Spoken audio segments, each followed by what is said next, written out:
it was the 6th of February 1874 that he appeared, according to the Western calendar, at Puri, place which is famous for having the Jagannath temple.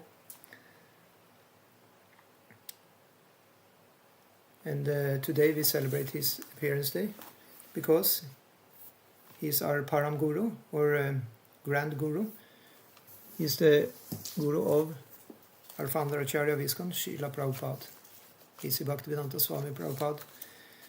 Met His Divine Grace Bhaktisiddhanta Sarasvati Thakur, and he got instructed to go to the West and spread Krishna consciousness. In other words, if it wouldn't be for Bhaktisiddhanta Sarasvati Thakur, then Srila Prabhupada wouldn't have gone here, and we would probably not sit here today speaking about the Gaudiya history, which we now have started to do every week. And yeah.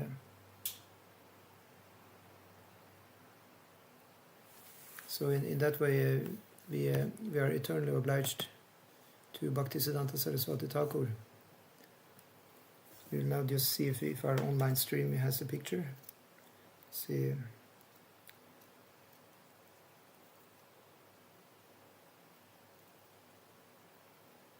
There's nothing coming up.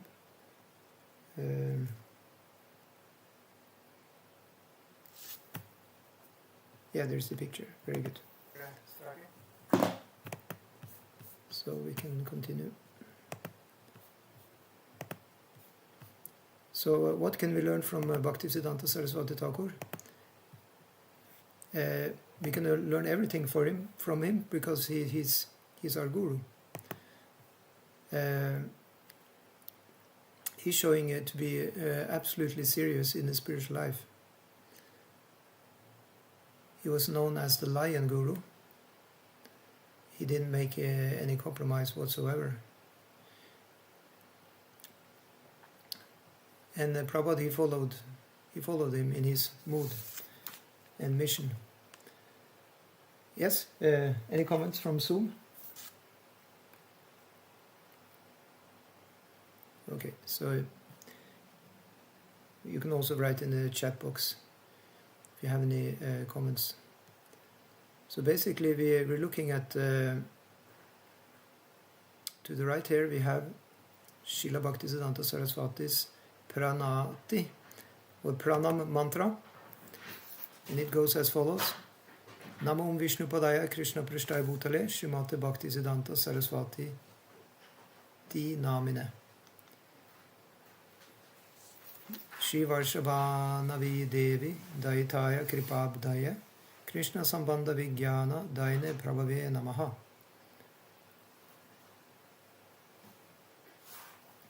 So this is the Hare Krishna. This is the mantra for Bhaktisiddhanta Sarasvati Thakur. So you may recognize the first part of the mantra is a standard obeisances to the Vaishnava Gurus. So you have the same mantra also for Srila Prabhupada, but then it's Srimate Bhaktivedanta Swami Niti Namane. But now it's Srimate Bhaktisiddhanta Sarasvati Iti Namane. Yeah. So what does that prayer mean? We can read here. It says, I offer my respectful obeisances unto His Divine Grace, Bhaktisiddhanta Sarasvati Goswami Thakur, who is very dear to Lord Krishna, having taken shelter at his lotus feet. Shri Varshabhanavi Devi Daitaya Kripabdaya Krishna Sambandha Vijnana Daine Prabhave Namaha. So just tell me if the sound is okay, then I will know. Yeah. Nobody is saying anything, so then I think the sound is good. So it's good, yeah? On Zoom it's good. I didn't hear anything from YouTube yet, but I guess you will tell me if it's bad, as you have done previously. Yeah. So the second part of the prayer, it says, Shiva Shabhanavi Devi Daitaya Kripabdaye Krishna Sambandha Vijnana Daine Prabhave Namaha. So So that means I offer my respectful obeisances to Srila Varshabhanavi Devi Dayita Dasa. And that is another name of Srila Bhaktisiddhanta Sarasvati Thakura. Thank you so much from the chat. The sound is good. So he is favored by Srimati Radharani, and who is the ocean of transcendental mercy and the deliverer of the signs of Krishna. So we'll just shortly get into that. This name is not so often used about Bhaktisiddhanta Saraswati Thakur. That is the name that he got from his spiritual master, actually. As you may have seen in our Iskcon history also, somebody has the initiated name first from the Guru, but what happens when they take sannyas? Do they still have the same name? No. They change the name. They get a sannyasa name. So in that way, Bhaktisiddhanta Saraswati, that is the sannyas name. He had 3 names actually. From his birth, he was called Bimal Prasad. Yeah. That was the birth name of Bhaktisiddhanta Saraswati Thakur. And Bimal Prasad is a direct reference to Bimala Devi, which is it's a Yogamaya. It's actually an expansion of Yogamaya, deity of Jagannath Puri. Remember that Bimal Prasad, he was born at Jagannath Puri. He's the 4th son of Bhaktivinoda Thakur and his wife Bhagavati Devi. Bhaktivinoda Thakur, he had prayed very, very much to the Lord to get a ray of Vishnu. Hence, one of the Prabhupada disciples, he made a book about Bhaktisiddhanta Saraswati Thakur called The Ray of Vishnu. That's the name of that book. One of the biographies written. Because he really was like a ray of Vishnu. He was completely dedicated his whole life just to serve Krishna. So it's said that in Jagannath Puri you have the Bimala Devi, that female goddess deity. She is Yogamaya personified, and after the offering has been done to Lord Jagannath, then the first one who is going to have the Mahaprasadam is Bimala Devi. Yeah, and in that way she is she's then taking that, and then they're clapping their hands 3 times like that. And then they take the Jagannath Prasad and they distribute to all of us others. So in that way, we're actually not gaining only Jagannath Maha, we get Maha Prasad, it's double Maha. And it's the pure devotees who took the Maha from the deity, and we get Maha Prasad. So it's extremely powerful, in other words, the Jagannath Prasad. So in that way, Bimala Prasad is very powerful.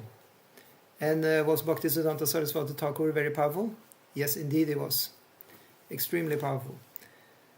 As I mentioned, he was a lion guru, and already from the early days he was practicing nicely. From 6 months after he was born, then there was a Rath Yatra in Jagannath Puri, and the chariot of Lord Jagannath is dragged by the ropes of thousands of people from one place to the other, and on the way to the ending place of the Jagannath Ratha, then that happened to be Bhaktivinoda Thakur's house. It was on the way to that, so it stopped outside Bhaktivinoda Thakur's house for 3 days. And of course, Bhaktivinoda Thakur, he understood this is a great sign. This is auspicious. Just imagine if you had Jagannath Ratha Yatra just stopping outside your house for 3 days even. So the mother of Bimal Prasad, the mother of Bhaktisiddhanta Saraswati, she took the 6-month-old child out and simply went all the way to the Ratha, to the chariot. And she even she touched the chariot, she stood there, and she had the baby and wanted to have blessings from Lord Jagannath, who was just there. It's a great opportunity to have him. And then the garland, one of the garlands, or did he just have one gallon? I guess he had more of them, but at least one of them was falling down and nicely landing around the head of baby Bimal Prasad. So in other words, he got the Prasad directly from Lord Jagannath. And it was a very auspicious sign. Actually, there was even an auspicious sign from his very birth, because his umbilical cord, that cord which one is cutting off, connecting the mother to the baby, that somehow or other it was wrapped around him, looking like a Brahmana thread, from left to right, like that. So when he was 10 months old, then his parents moved to Bengal. Bengal is it's a little bit it's a little bit of a travel from Puri, and he was brought up nicely in Bengal. His father, Bhaktivinoda Thakur, he's you can say the architect of the whole preaching mission we have in the West, really. So he was writing a whole lot of books. He was writing a magazine. He was at the same time serving 6 hours daily as a magistrate. Actually, sorry, I didn't mention that. He was in Puri. There he was a magistrate. That means he was conducting, some administration business. He even was taking care of that the Jagannath temple was running smoothly. But after that, he got a job. He was working in the government in Calcutta. Yeah, so he also got a house in Calcutta, actually, and that house in Calcutta is called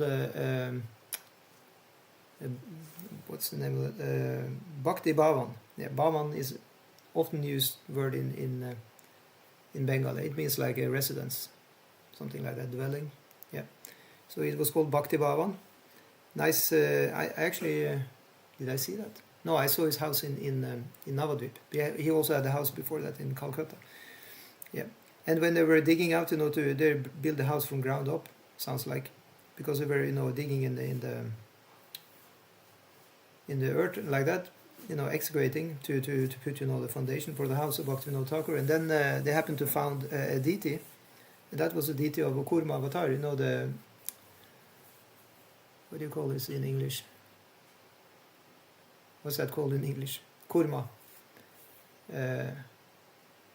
Shilpada is the name in Norwegian. It's one of the 10 avatars of Krishna. Yeah. Kurma avatar. Yeah. So that deity was then little Bimal. He was then just 7 years old. He started to worship that deity. That's pretty wonderful. Yeah. And he also, he was very interested in what his father was doing. Bhaktivinoda Thakur, he held classes. He was conducting meetings on Bhakti Yoga. He was preaching extensively. He was writing his Sajan Tushani magazine. That was one of Bhaktivinoda Thakur's preaching methods, to write a magazine. And Bimal Prasad, he was helping him in editing, in proofreading, and like that. He became very good in all this book production, and later on, of course, he would be the one who would ask Srila Prabhupada to go to the West to do what? To produce books, right? So it was all in the mood of Bhaktivinoda Thakur fierily preaching, basically in the English language to the West, but also Bhaktivinoda Thakur, he was preaching a lot in Bengal, and also Bhaktisiddhanta Sarasvati Thakur. But Srila Prabhupada especially, he asked just to preach in English, just to go to the West and do that. Yeah. So basically, Bhaktisiddhanta Sarasvati Thakur, he became very nicely trained up as a Paka devotee. If you can use that word. Paka means to be really, exemplary. Yeah. And strict, very strict he was. How is that story again? When he was like 2-3 years old, some or other, there was a mango. Welcome, Christopher, on Zoom. Nice to see you. There was a mango. Okay, there is a message in the chat, sorry. Turtle. Yes, thank you so much.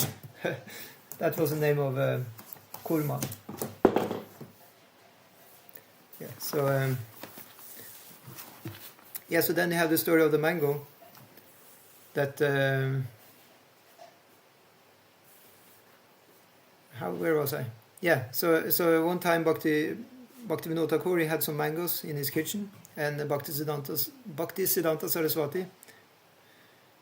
I mean, he was named Bimal Prasad at that time as a child. He was just 2-3 years old. He was eating that mango, and lo and behold, he didn't offer it to the Lord because he didn't know what that was. So Bhaktivinoda Thakur, he saw that, and he said to his child, we don't eat boga here. We're devotees of Krishna. We offer it to Krishna first, then we eat. And little Bimal, he became so serious and said, okay, this was a horrible offense I did to eat, something not offered to the Lord. So from now on, I will never eat mango again. And did he keep his promise? Yes, he did. There are some instances later that when he was actually preaching extensively, many years later, having disciples and all. People came, and offered him mangoes he never took. Of course, he arranged they would be offered to the deities, but he never took himself. Yeah. And that's quite an austerity because according to Bengali custom, then mango is actually the king of the fruits. Yeah. So let's see. So he was worshipping the deity actually every day of kurma, which means turtle in English. Yeah. And he was also helping his father in editing his books and magazines. And he partook in Bhaktivinoda Thakur's lectures, and he was very eager in listening when Bhaktivinoda Thakur was preaching to other people. All these things. So in that way, there was full devotional activity for the child. I mean, he grew up and he went to the Sanskrit college, Calcutta Sanskrit College. That was so he was born 1874, and in 1892, he went to the Sanskrit college. So how many years he was there? I will leave it to you to calculate that. 1892. 18 years old. Yeah, correct. So he studied, actually he wasn't that interested in becoming a great Sanskrit scholar. But he was extremely smart. He was very intelligent, so they liked him and on the school, and they wanted him to get into. But how it is in school, it's not very much bhakti usually. How they teach you is usually not in the mood of bhakti yoga really. So it's kind of dry, and it's not. It's actually, it can be quite boring. I'm not saying anything against studying in school, but for a person who is completely immersed in bhakti, he may want to just do that. So in that way, he just quit his school quite early. In 1895, he left the college. And actually, while he was at the college, he studied all kinds of other things also in the library. And he went himself privately and studied with a Pandit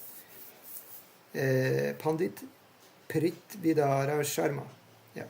And that Pandit also was saying, you should, study closely, the grammar, become an expert grammarian. And Bhaktisiddhanta Saraswati Thakur said, I'm not here to become an expert Sanskrit grammarian.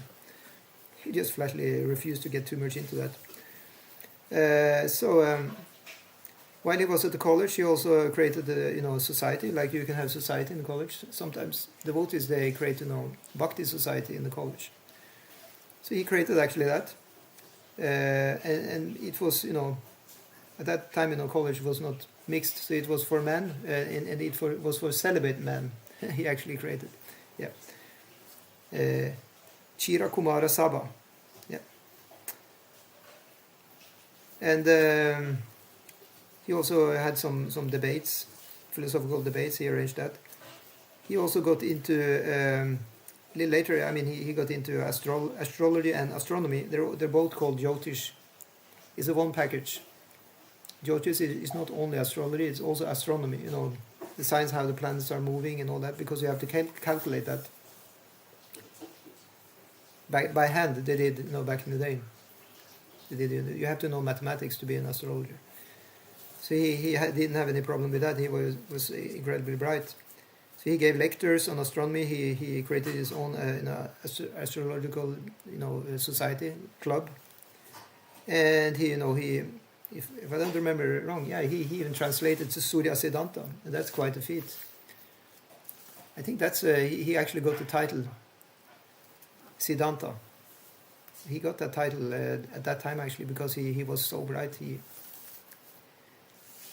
He actually translated the Surya Siddhanta. I think that must have been to Bengal.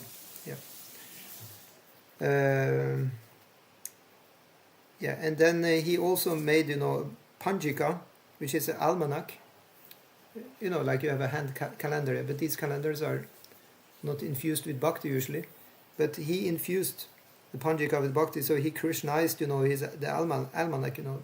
He put in all these holy days, and he put the Vaishnava versions of the months.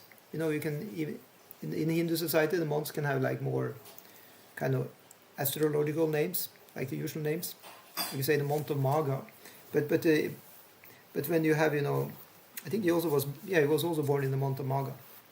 Now we had 3 appearance days in month of Maga. It was Advaita Acharya, which we also spoke about previously, and then we had Lord Nityananda, and now Bhaktisiddhanta, Sarasvati, Thakura, all born in the same month of Maga. Maga is a winter month, by the way. There is a saying, that if you don't know whether to eat or not eat, then don't eat. But in the month of Maga, then you can eat, because it's the winter time. It's actually sometimes helpful to eat not too much, but to eat well, because it keeps the heat. That reminds me that I have the window open here. I think I have to close it. Anyway, I survive for now. Yeah. So let's see. So Bhaktisiddhanta Saraswati Thakur, he didn't dwell too much in astrology. After some years, he just gave it up. He was already a master of it. Actually, the year he left college, 1895, then immediately the king, just grabbed him like this, because if you are a very bright, student, and everybody wants to have you. He got actually so many, job opportunities, people who want, but he just said, he wasn't really interested in nothing. But this king was very nicely behaving like that, and he gave him, a job in because Bhaktisiddhanta Saraswati Thakur, he wanted to just, actually that's all the reason why he quit his studies so early, because he didn't want to be too much involved in the materialistic life, because he understood if he gets too bright in the school and gets too many degrees like that, it sounds like a paradox. How can you get too many degrees and be too bright in the school? But he understood. He wanted to be learned in bhakti only. He wanted to be a bhakti scholar. So, because he said actually, he wrote later that he didn't want to marry. He wanted to remain, a monk for his whole life. So in that way, but then he was no longer in the college, and at that time there was no Hare Krishna movement you can join as a brahmachari. These things didn't exist. You can just join mat. He created the Gaudiya mat, which started that anybody could just join and become a brahmachari and be enrolled, and then you have your whole life dedicated as a servant in the temple or for preaching. That thing didn't actually exist. So he actually was forced to take some work just to survive. So the king immediately came and just grabbed him after he left the college, and he gave him a job, and he was then the editor of the king. He was editing the royal history of the king. He was just entering the king's library and became learn about the whole local history there. He was a king of Tripura. I don't know where that is, but it must be in Bengal at least. And he was actually assisting this royal family for quite some time. For 10 years he was working for the royal family. So he got a nice salary. Yes, he got paid. There is no, there's nothing saying that a pure devotee cannot get paid. That's a misnomer. His father, Bhaktivinoda Thakur, he was nicely paid from the British government. And similarly, his son was also nicely paid, by the king himself. And then he also, he taught, the princes, the king's sons. He taught them in Bengal and Sanskrit, like that. So, Bhaktisiddhanta Sarasvati Thakur, he did many other things in these 10 years. He was so incredibly brainy. Can you imagine? He was writing a whole Vaishnava encyclopedia. I think it was like in 4 parts, like huge, And some of the literary critics, when they read that encyclopedia he made, he probably used a few years to do it. They were just so impressed. They said that this person has a superhuman brain. One of the critics said after seeing that encyclopedia. So I don't know if that is translated to English. I doubt it, because I never actually heard about it before I was reading the other day. So actually that's one of the what does the Bhaktisiddhanta, what does it mean? What does it imply? Any ideas? Bhaktisiddhanta? Of course, Bhakti, we know that Bhakti means devotion. And Siddhanta, well, in one sense, it is referring to intelligence. Siddha also means to be perfect, or perfection. But in one sense, Bhakti, it can give you, it hints to purity, and Siddhanta hints to intelligence. As we know, in the codes for Bhakti Yoga, it's not enough just to have, the Bhakti. One also needs to have some intelligence also, or knowledge. The knowledge has to be applied to Bhakti, and knowledge alone is, of course, also not enough. Then one can just be a materialist. And if one just has Bhakti and nothing else, no brain at all, then one may just be a sentimentalist. So one of the major contributions of Bhaktisiddhanta Sarasvati Thakur was that he established Bhakti according to Siddhanta. Yeah, according to the Siddhanta, he established Bhakti. So what is the Siddhanta? In another sense, he said that Siddhanta is called, what's that called again? The Vedic Siddhanta. It means like the conclusion, or like the tattva of the scriptures, the truth of the scriptures. It means philosophical conclusions. That's one of the other meanings you can apply to Siddhanta, that it is, the perfect conclusions of the Vedic scriptures. Yeah. So he preached Bhakti according to that. So that means he was very clear when he observed deviations, and he cut down on that very much. It was actually according to the order of his father, Bhaktivinoda Thakur. Did I mention how he got initiated? Let's see. If you follow the timeline here, when did he get initiated? Actually, I think it was initiated in 1905 or 1900. Now I lost the date. Something around that time. Gorakishore Das Babaji, he had for a long time actually been a friend of Bhaktivinoda Thakur. Gorakishore Das Babaji was completely, well, maybe not completely actually. Maybe you could read a little bit, but he was not, at all on the level of Bhaktisiddhanta Sarasvati Thakur. Basically, from the view of the Pandits, those who know Sanskrit like that, he was illiterate. He couldn't really read.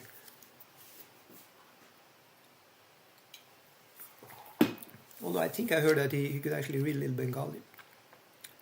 So in any case, Bhaktisiddhanta Sarasvati Thakur had such a great academic, knowledge and education and skills in language and scriptures. And Gorakishore Das Babaji, he didn't really have that very much. So they were kind of different.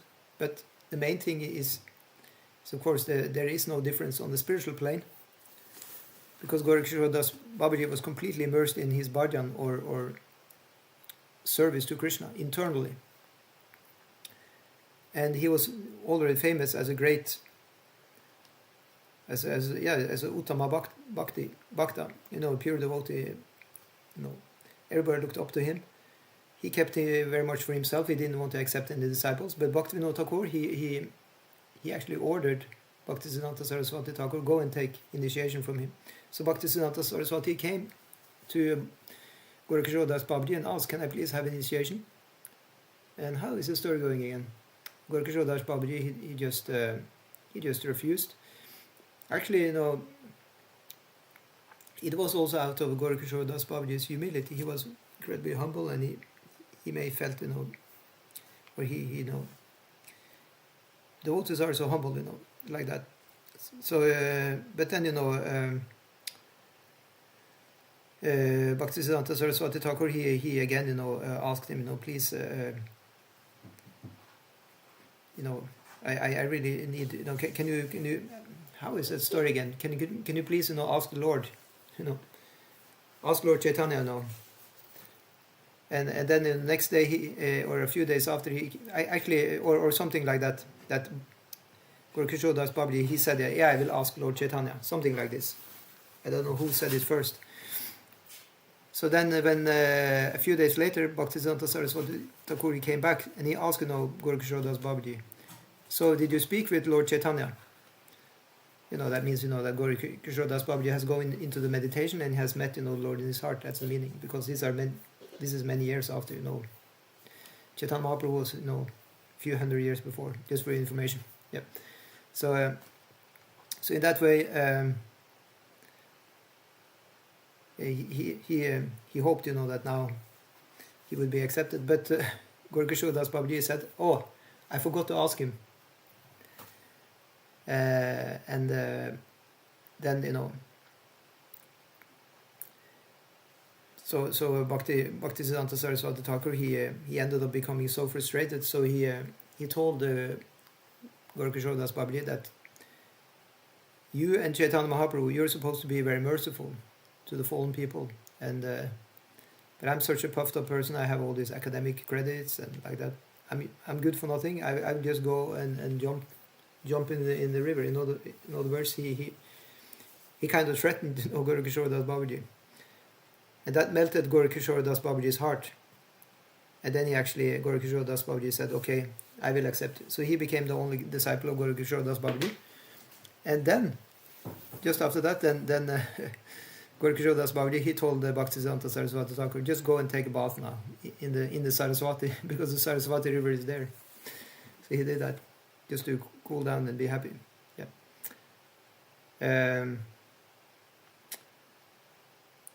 So a few years later, so now we're coming, there's so many stories you can say, but we have limited time. We will not be able to cover, the whole life of Bhaktisiddhanta Saraswati Thakur this evening. I set up only 1 hour. But one thing we'll talk about, which is one of the great events in Bhaktisiddhanta Saraswati Thakur's life, is his sannyas initiation. So actually he understood. One has to understand, the mood of.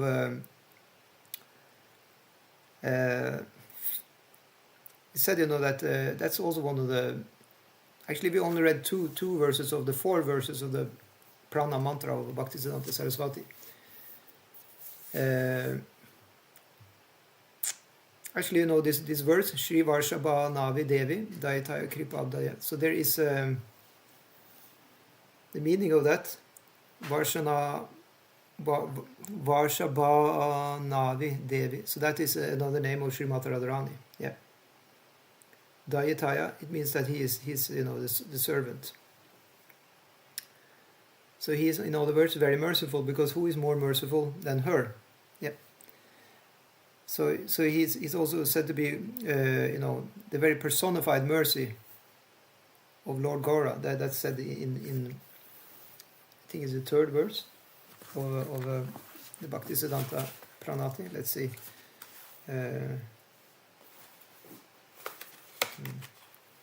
Cannot find it now.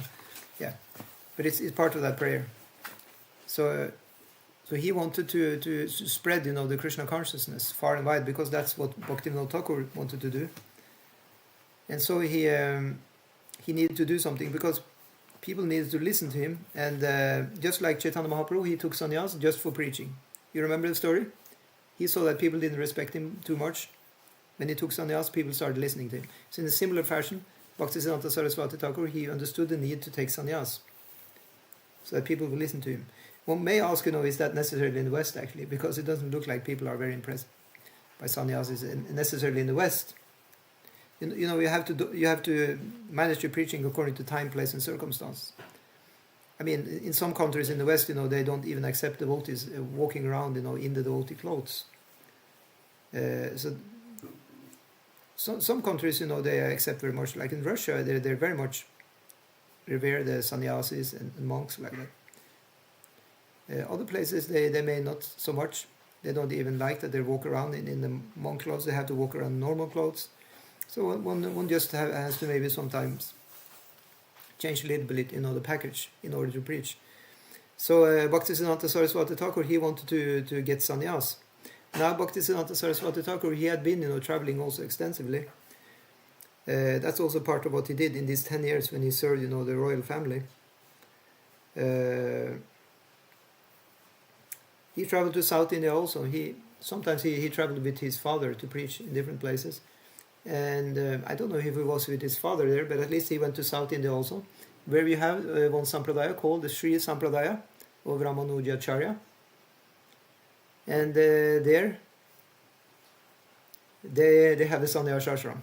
Yes, that's very nicely established there. So he saw, how they did the rituals. He studied actually. And actually he took that with him. And now he wanted to have sannyas, but his Guru Maharaj had left this planet.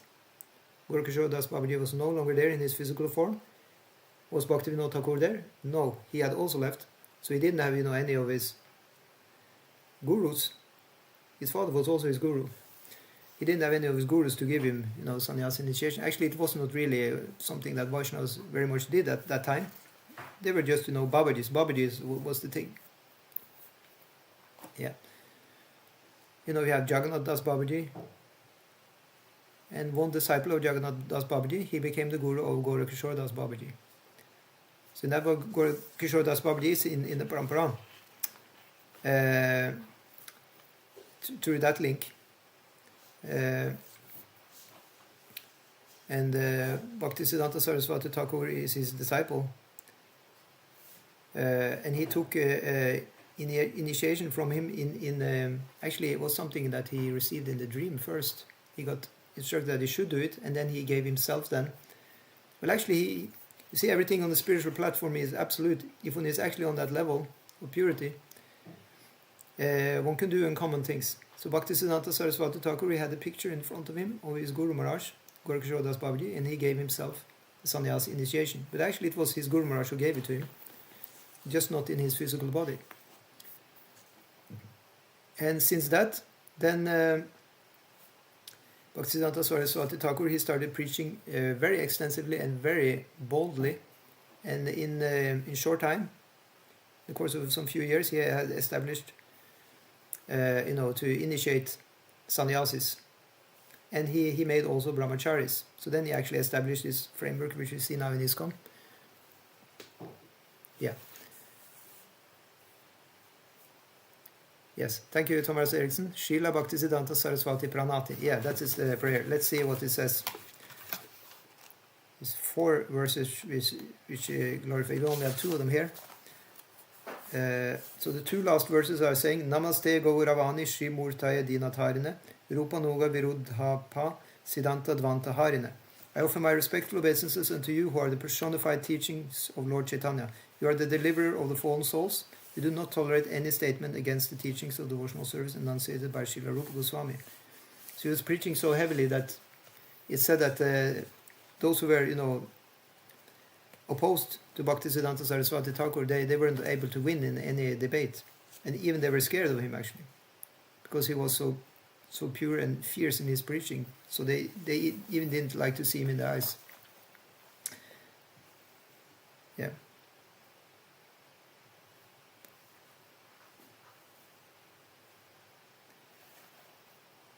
Yes. So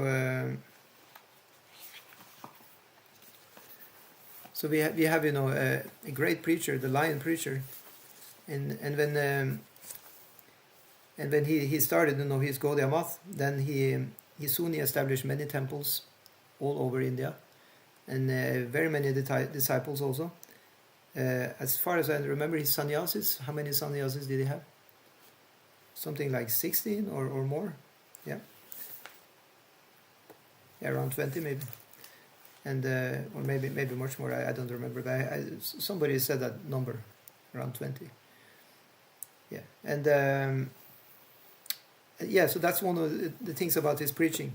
As I was reading here, that was the 4th verse of his Pranati, and that said that he doesn't tolerate any statement against the teachings of devotional service. So there is the verse, it says Shruti Smriti Puranadi Pancharatra Vidim Vina Aikantiki Harer Bhaktir Utpataya Iva Kalpate. So that means that I think it was 6 Goswamis, they pulled this verse out from one of the scriptures.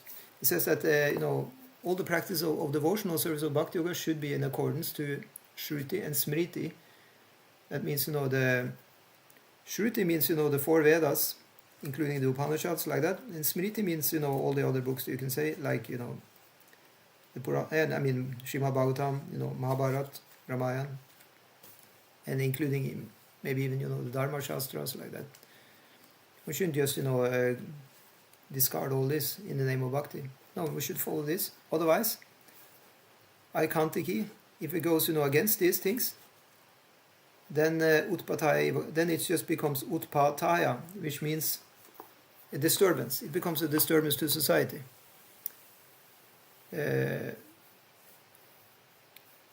So in that way, actually, even when he worked for the king, as a younger, person, even when he was working for the royal family, the king also was bugged that some people in the administration in the royal family, they were also misusing funds, cheating like that. So they asked actually Bhaktisiddhanta Sarasvati Thakura to look into that, to try and clear some of the corruption in the royal administration, and he did that actually. Even you can say from the mundane point of view, he cleared up, what to speak of the spiritual point of view. So because Bhaktisiddhanta Saraswati, he followed in the footsteps of his father, who pointed out all the anarthas, which unfortunately we conditioned souls we have, and these are all blocking the bhakti. So that's why you need a guru to help you clear them out. So what are these anarthas? Bhaktisiddhanta Thakura has written about them. You have 4 types of anarthas. One is the tattva vibhrama, yeah, that means mistake or illusion regarding tattva. So what kind of tattvas do we have? There are 4 types of these tattvas, which are mistaken as part of that first anartha.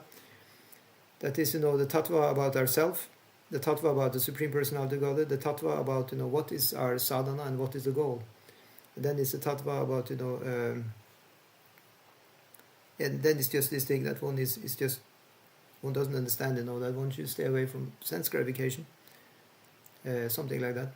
Yeah, and then you have iridaya, daurbalya, that's the second type of anartha, and that's tucha sakti. One is attached to the temporary things. Yeah, that's part of the weakness in the heart. And then kutinati, one is simply bluffer. Matsaryam, yeah, means enviousness. One is envious or hateful. And pratishta, one is eager to be famous. That's weaknesses in the heart.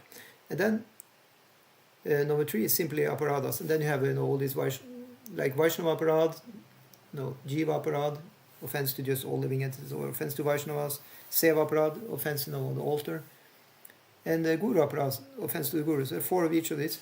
And then the fourth one is Asat Trishna.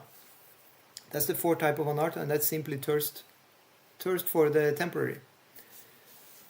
Desire for the temporary, and that's desire for for material objects. Number 2,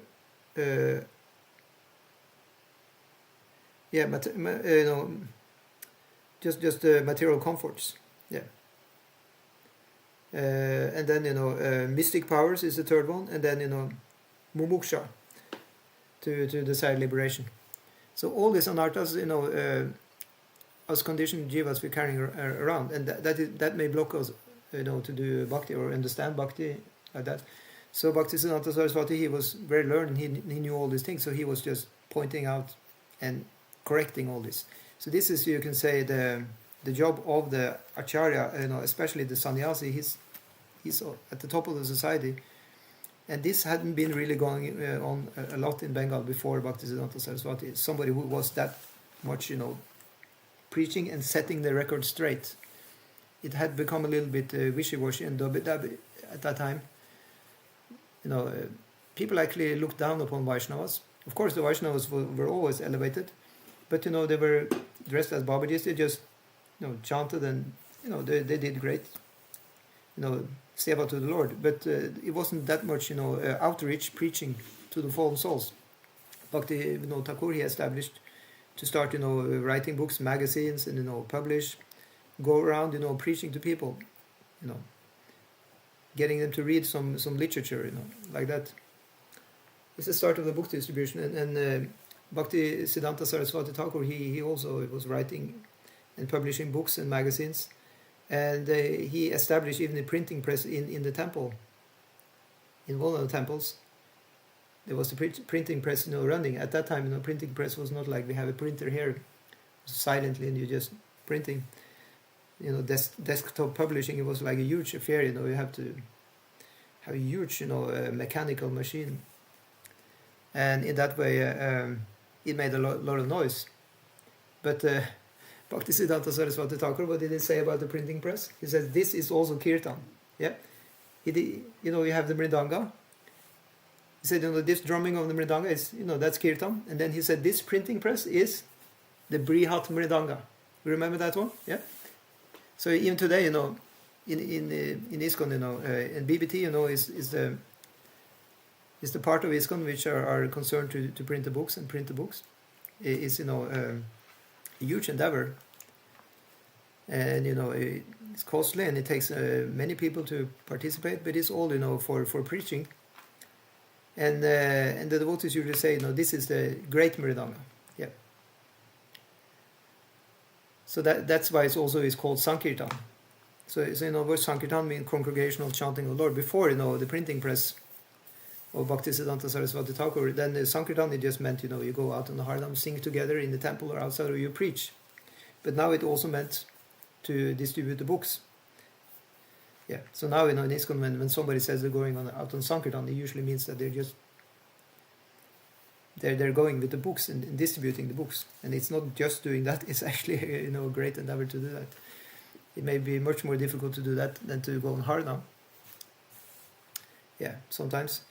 So that's part of Prabhupada's mission, to follow in the footsteps of his own guru, to distribute, to write books and distribute books. It's not supposed to stop that we all just only the books from the past. We are also allowed to write. Actually, Prabhupada wanted us to also keep on writing. It's an intellectual field also of bhakti yoga.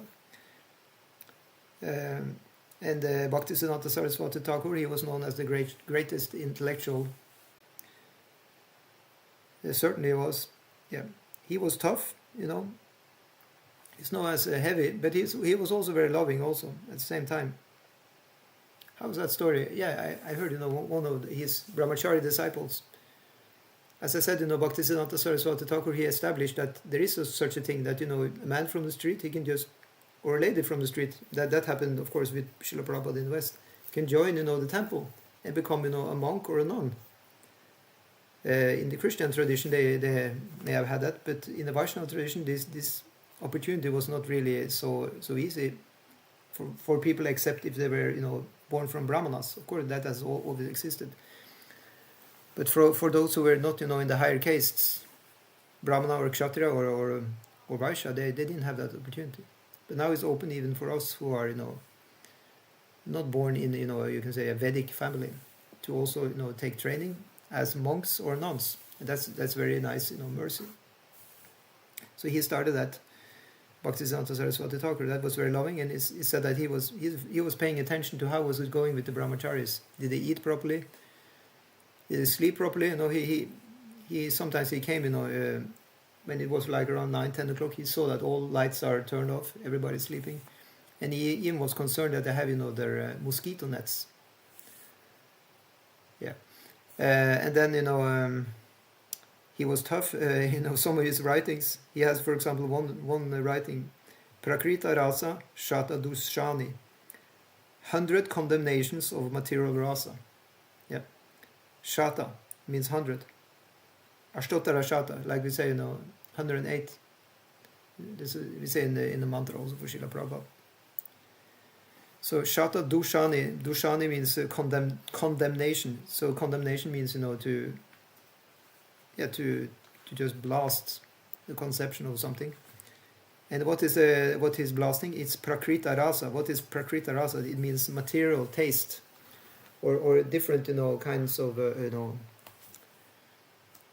ideas how to enjoy the material world. He's just blasting that in one of his books. So if we want to sober up, then we can read Srila Bhaktisiddhanta Saraswati Thakura's books. We will definitely sober up. And we need that, because in the material world we have these 4 types of anarthas, which definitely is making us unsober and ignorant of the goal of life. And he had compassion on us, so that's why he wanted this knowledge to be spread, so we could learn about that and change and become sadhakas, practice devotional service, and get a taste for Krishna's consciousness. He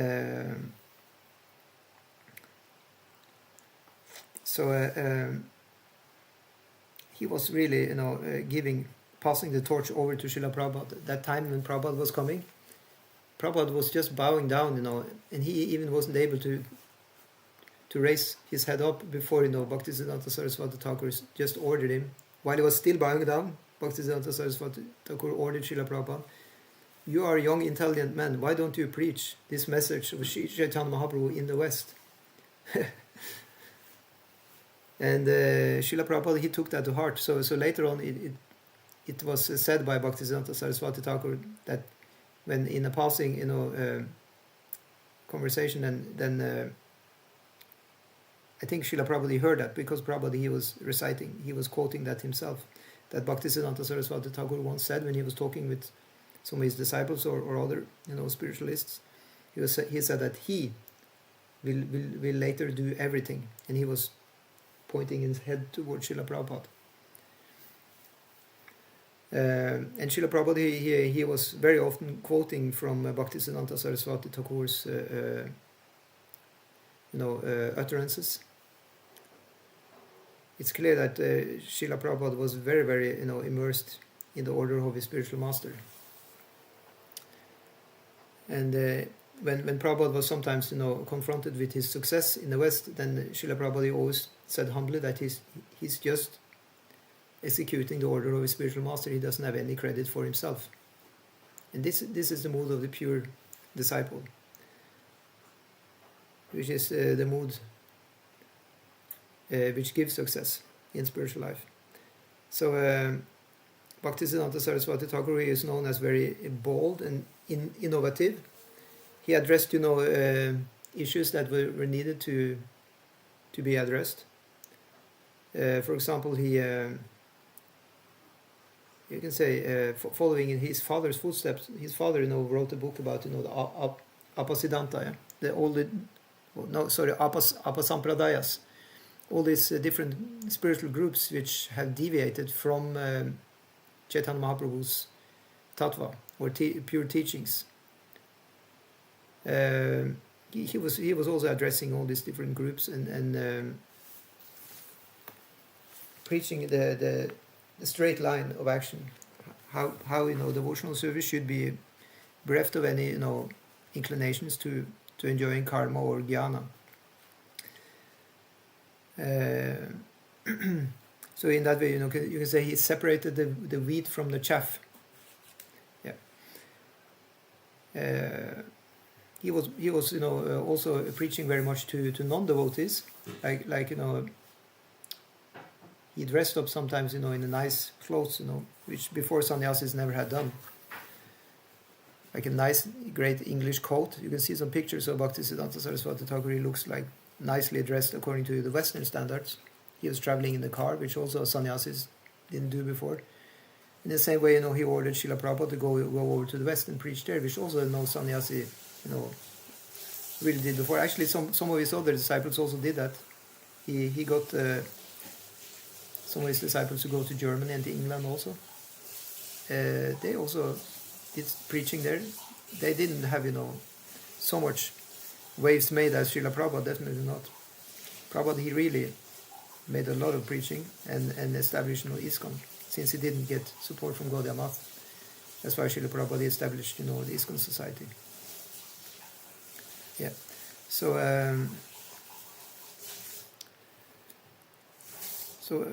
what to say? Bhaktisiddhanta Sarasvati Thakur, he established his mission on 4 principles from which you can find in the Chaitanya Charitamrita Antya Lila, chapter 4, verse 80. Actually, we should look at that because I prepared that. Let's see if we're lucky now it will come up. Just give me 1 second. Yeah, I think it will come up. Let's pray for that. Just give me 1 second. I'll take up that verse.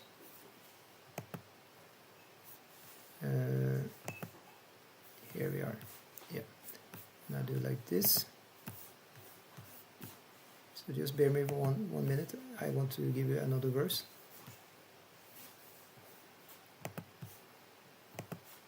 And here it is. Oh, that's too big.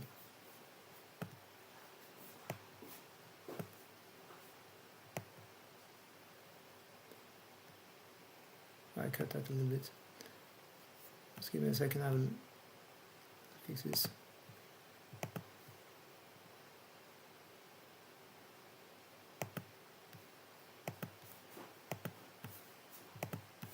Yeah.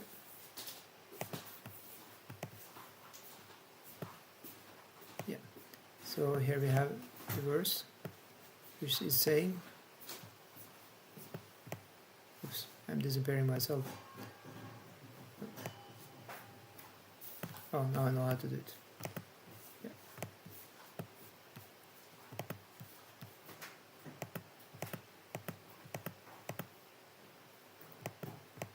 Yeah. Okay, this will have to do. So this verse is saying, Krishna Bhakti, Krishna Prema, Seva Pravartana, Lupta Tirtha Udara, Ara Vairagya, Shikshana. Yeah.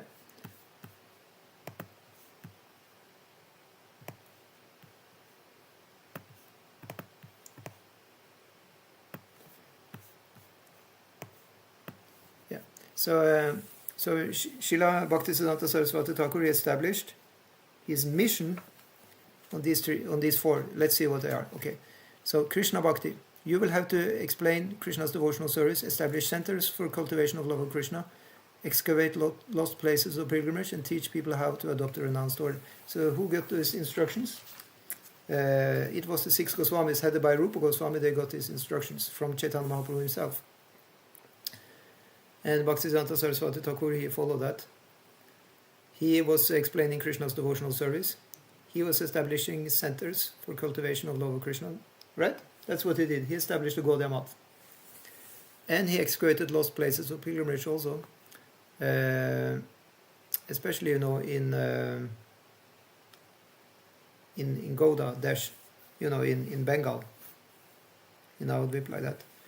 Bhaktivinoda Thakur, he had, written the, Navadvip Mahatmya, for example, where he's revealing in that book that you have the what do you call, it's the representatives of all the places in Vrindavan. Shyamakund, Radhakund, Govardhan, all these places are actually in Navadvip. Yeah. So Bhaktisiddhanta Sarasvati Thakur, he also was part of establishing these places making them into proper, pilgrimage places that we can go to now. I've been there many times myself when I go to Mayapur. And see, here's the, what do you call this? Replica. It's a replica of, Vrindavan. Here you have, Shyamakund. Radhakund is there. You have Govardhan is also there, small Govardhan. And Bhaktivinoda Thakur even was saying that actually you don't need to go to Vrindavan, you can just go to the replicas in Navadvip. Actually, he established in his books, and Bhaktisiddhanta Sarasvati Thakur also agreed that Navadvip Dham is higher than Vrindavan Dham, because the higher pastimes are those of Chaitanya Mahaprabhu. So a completely revolutionary preacher, Bhaktisiddhanta Saraswati Thakur. So I think I'll stop there now. We have spoken for 1 hour, and now I will ask you if you have any comments or questions. Please tell me either on Zoom or WhatsApp. On Zoom you can speak. I can hear you there. If you can hear me, then. Any questions, comments?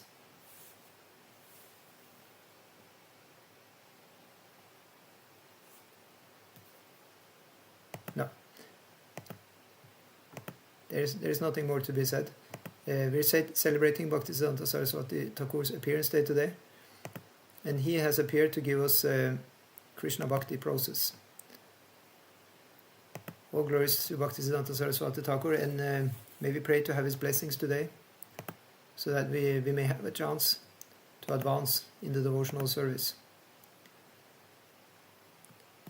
Srila Bhaktisiddhanta Saraswati Thakur Maharaj Ki Jai.